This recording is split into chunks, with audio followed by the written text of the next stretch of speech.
Avete appena sentito la voce della prima Lamborghini ibrida della storia. Si chiama Sian, che in dialetto bolognese vuol dire appunto fulmine, lampo, ed è stata costruita per mostrare una tecnologia che nei prossimi anni potrebbe salvare i motori a 12 cilindri delle supercar, quando quasi tutte le altre auto saranno elettriche.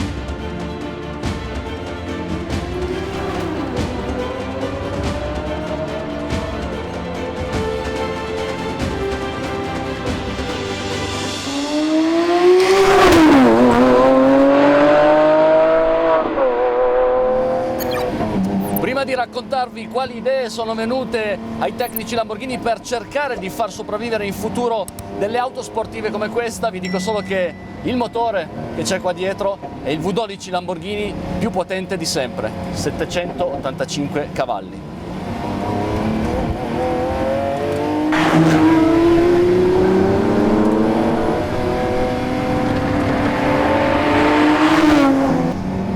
La potenza totale in realtà è di 819 cavalli perché c'è anche un motore elettrico che aggiunge altri 34 cavalli al V12 6005 di cilindrata. Il peso totale del modulo ibrido che alimenta il motore elettrico a 48 volt è di 34 kg, quindi 1 kg per ogni cavallo in più aggiunto al motore a benzina. E il cuore del sistema è un supercondensatore che è stato scelto al posto di una batteria agli ioni di litio. Rispetto a una batteria di pari potenza, il supercondensatore arriva ad essere più leggero fino di 3 volte e in più è in grado di accumulare energia e di rilasciarla in maniera più veloce, perché semplificando una batteria converte energia elettrica in chimica, mentre un supercondensatore immagazzina energia già sotto forma di elettricità. Il risultato è che si può entrare in curva con frenate intense che ricaricano completamente il sistema, che è in grado poi di rilasciare tutta l'energia quando si ritorna sull'acceleratore in uscita di curva, regalando così una migliore risposta del motore, che già di suo, essendo un aspirato così sportivo, è davvero reattivo, con 720 Nm di coppia a 6750 giri. E a livello di prestazioni abbiamo un tempo di accelerazione nello 0-100 inferiore ai 2,8 secondi e oltre 350 km/h di velocità massima.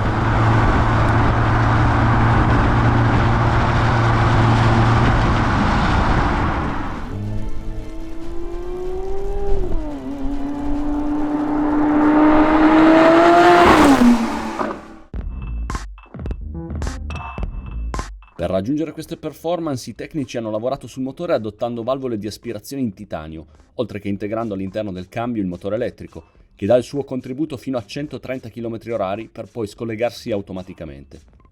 Ma essere un dimostratore tecnologico per l'elettrificazione delle sportive Lamborghini non è l'unica missione della Sian,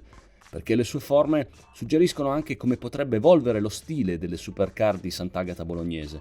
anche con alcune citazioni alle Lamborghini del passato. Ci sono elementi che rendono omaggio alla Countach in particolare, come le forme aerodinamiche che disegnano la fiancata della Sian, che se guardate dalla giusta angolazione ricordano le prese d'aria NACA della Countach. Anche le nervature sul cofano anteriore, che si specchiano nello scavo trapezoidale sotto i tergicristalli, prendono ispirazione dalle forme del parabrezza della Countach, che viene citata anche nei 3 elementi separati che formano i fanali posteriori, a loro volta tipicamente Lamborghini, con la geometria dell'esagono messa in evidenza, e nel tunnel aerodinamico sul tetto, che ricorda come sulla Countach originale fosse previsto uno specchietto retrovisore realizzato come un periscopio. Una celebrazione del passato che la Sian mescola con gli elementi moderni del suo design, come le luci a forma di Y che dopo il prototipo terzo millennio vengono riproposte anche qui, contribuendo a definire lo stile che vedremo sulle prossime Lambo, a partire dalla sostituta della Aventador. E poi la Sian conferma anche l'attenzione dei tecnici Lamborghini per la scienza dei materiali, compositi ma non solo, applicata a soluzioni progettuali originali, come è stato il sistema ALA per la Huracan performante e come questi sfoghi per il calore sulla Sian. Non hanno attuatori elettrici o idraulici, ma si muovono sfruttando la dilatazione termica del materiale con cui sono realizzate le molle di contrasto che aprono o chiudono i fori sul cofano posteriore, in base al calore che proviene dal V12 e dallo scarico. Materiali che sono protagonisti anche nell'abitacolo, che si basa su quello dell'Aventador, ma che è impreziosito da rivestimenti più pregiati e con un'attenzione all'alleggerimento, come nel caso dei pannelli porta in fibra di carbonio. Le bocchette del climatizzatore sono realizzate con stampa 3D, altro settore di sperimentazione in Lamborghini, che permette peraltro di personalizzare gli interni secondo i gusti del cliente. Lo schermo dell'infotainment è messo in verticale, come sulla Huracan Evo,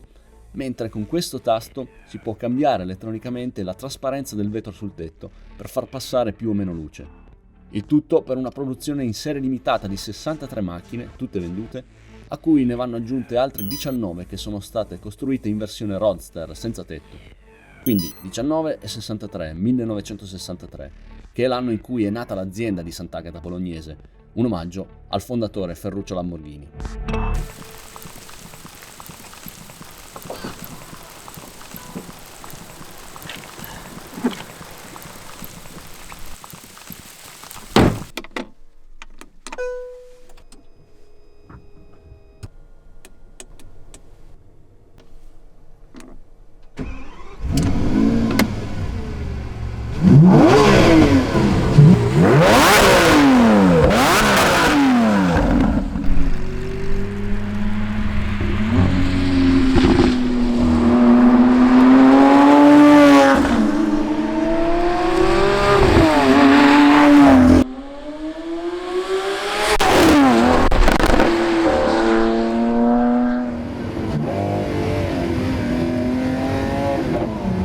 La coppia del motore elettrico in realtà non migliora solo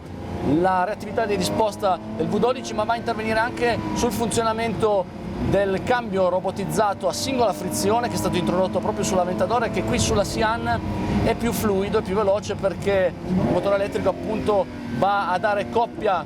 tra una cambiata e l'altra, ma comunque è una trasmissione, vedete, che tira sempre delle gran sassate. Questo in realtà è un aspetto che dà un bel carattere a questo supercar, piace agli appassionati. Per il resto la Sian è un'evoluzione in senso sportivo dell'Aventador, è una macchina molto bassa, larga, che ti fa sentire poco il rollio, ma allo stesso tempo ti fa percepire l'ingresso in curva con uno sterzo solidissimo, consistente al variare degli input che gli date, e anche molto sensibile alle piccole variazioni di angolo, con un pedale del freno che ha una corsa meno corta di quello che ti aspetteresti da una macchina così aggressiva nell'aspetto, però è facile nel regolare le decelerazioni. E poi c'è lui, questo motore che vedete con una marcia lunga affondando a questa voce gutturale rauca dal basso che ti fa vibrare le ossa, e poi lo potete far scatenare, ululare fino in zona rossa del contagiri.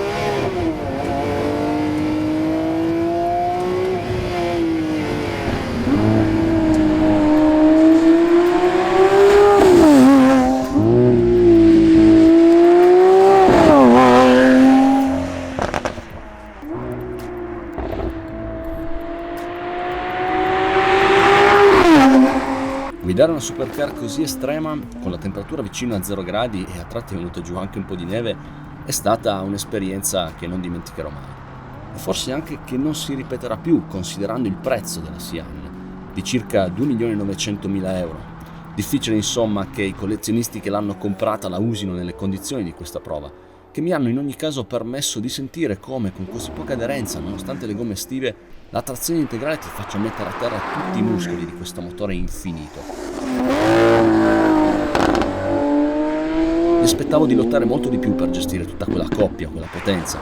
Tra l'altro senza poter ammorbidire le sospensioni per avere più grip, lasciando invece l'erogazione e il suono nella modalità più aggressiva e coinvolgente, in corsa, perché tutti questi settaggi purtroppo non si possono regolare separatamente come su altre supercar più moderne. Tra le curve poi le ruote posteriori sterzanti sono davvero un bel aiuto per far cambiare direzione a un'auto lunga 5 metri come questa e larga più di 2, ma soprattutto per riuscire a mettere il prima possibile il piede sull'acceleratore e far urlare di nuovo questo capolavoro di motore.